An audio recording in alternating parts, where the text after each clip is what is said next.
with the recaps for week 7 and week 8. Quick recap for week 7. We had me going up against Anthony. Got the big win, 94-77. Uh, we also had Jack beating the Misfits that week, 92-76. MILF got one over on Sacco, 98-89.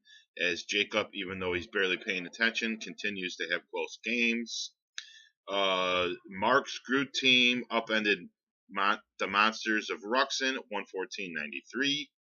And the closest game of the week, it looks like, was the Comeback Kids 77-71 win over Hummus's Subpar. Both of those guys, though, are dropping to the back of the pack here, especially after week 8. Let's get into week 8 here. Week 8, I had a matchup with Sacco Boy after a trade. He has a brain lock and doesn't put Sanu in, so I get escape with the 102-88 win. Sanu was on the bench with exactly 14 points, so would have got Sacco Boy a tie and put a big crimp in my playoff plans.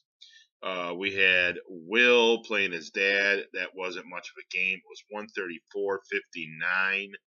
134-59. Anthony had two guys that basically scored enough to get him there, where he had Brown and Macklin, his two wide receivers. We'll get on more of that later. Basically scored like 55 points. So that wasn't much of a game. Really, most of the games weren't much of a game this week. We also had the Monsters stretching away from the MILF, 124-80. Not much of a game. And then Misfits World over Hummus, 145-82. Funny stat here, Matt ended up with 82 total points. Before the noon game started, which was when all Matt's players would begin, he had 9 guys. He was losing 83-0.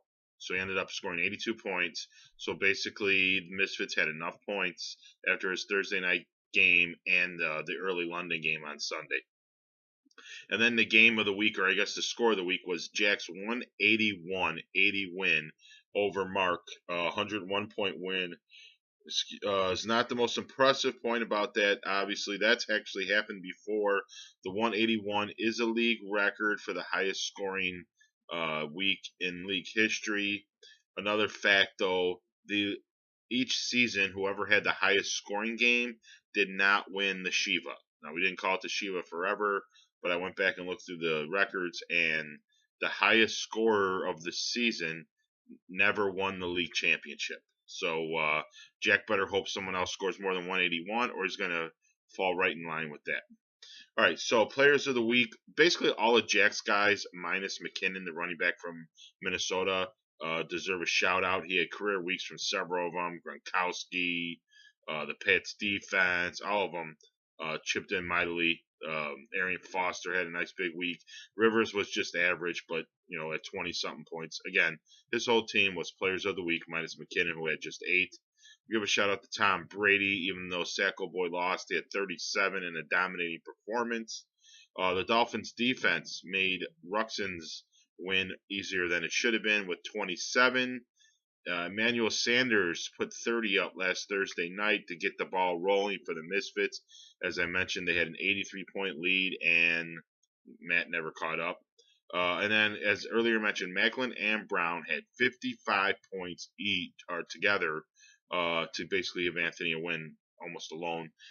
Throw in Mark Ingram, who was my shout-out of the week, who I gave Anthony shit for trading for him because I thought he was done. Came up with 24.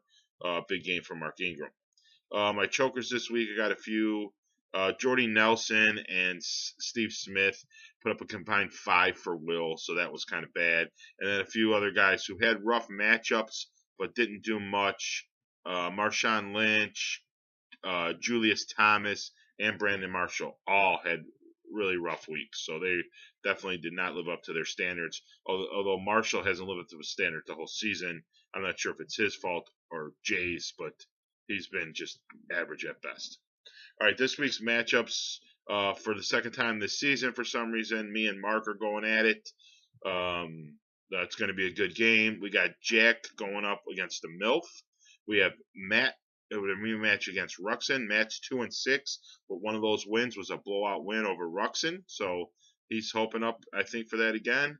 And we got Will going against Dave. That's Will needing a win just to get some confidence going again. Looks like him and Sacco Boy and Matt's Hummus probably are three of the teams that are going to be in the bottom four fighting for that, not to win the Sacco, but so a win here for Will would help keep him out of that.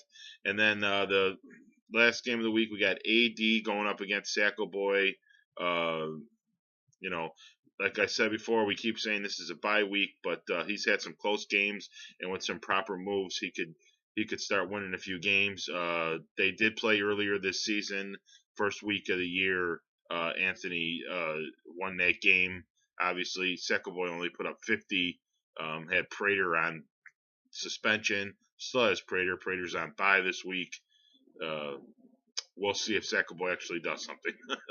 I highly doubt it. Okay, so good luck this week, and we'll see you next week.